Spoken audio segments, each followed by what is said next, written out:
บองโอนเอ้ยเนี่ยตามฉลวนะปูดองน่าทำเสร็จแล้วน่ะปูดองอ่ะดอง2 วันได้กินเลยอร่อยทำเองนะเนี่ยเห็นไหมสวยงามมากดองน้ำปลาไงอยู่เกาะไม่มีอะไรกินหรอกแค่นี้ก็โอเคแล้วปูดองน้ำปลานะนี่เอามาผสมเครื่อง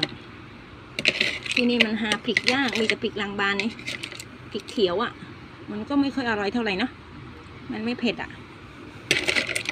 พูดแล้วน้ำลายย้อยเลยนะจัดไปเลยนะ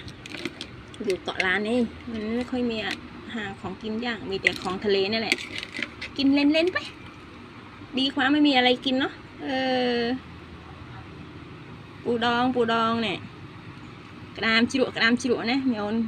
โอนเธอครุนไอ้เนี่ยเธอปีไงเหรอสดจิ๋วมวยตึกไตร